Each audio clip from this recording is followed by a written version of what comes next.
साथियों नमस्कार। हम बात कर रहे हैं इस समय अंधभक्ति पर। अंधभक्ति जब चरम सीमा पर हो जाती है तो अंधभक्तों को कुछ समझ में नहीं आता है, क्योंकि सिस्टम होता है जो हमारे माइंड में रहेगा, जो हमारे दिमाग में रहेगा, जो हमारी सोच में रहे, जो हमारी प्रगति में रहेगा, वही हम बोलते रहेंगे, क्योंकि विरोध करना हमारी बस की बात नहीं रह जाती है।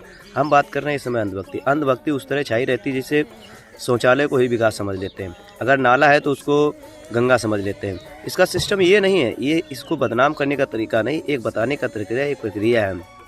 सोचने वाली बात है, अंधभक्ति इस कदर छाई हुई कि जहाँ पर यूजीसी बिल आया है, यूजीसी बिल को विरोध करने वाले 10% और समर्थन करने वाले 90%, फिर भी सरकार स्टे लगा देती है। मुझे ये बात समझ में नहीं आती है समय के आधार पर, समय के चलते पर, कि जब सीए आया, एनआरसी आई, उनके विरोध में उनके स्थल पे यानी 6-6, 7-7 महीना किसान आंदोलन चला, 8-8 महीने चले और कई लोग शहीद हुए, फिर भी सरकार ने स्टे या कोई परिवर्तन जल्दी नहीं लिया।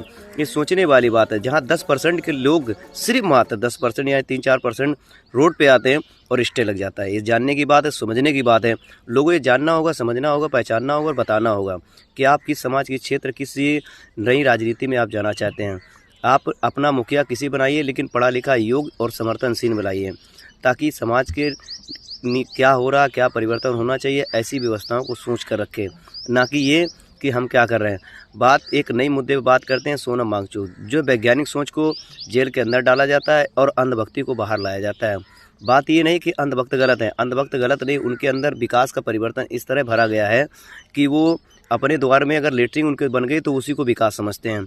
हम बात कर रहे हैं इस समय देश में आजकल क्या चल रहा है, सभी साथी जानते हैं कि क्या प्रोग्राम है, क्या होना है, क्या नहीं चाहिए, क्या होना चाहिए। लेकिन इसी बातों को मद्देनज़र रखते हुए हमें बात कहना चाहेंगे कि सभी देशवासियों को अपने कार्य में, अपने समर्थन में और अपने देश हित में कार्य करना चाहिए। जय हिंद, जय भारत।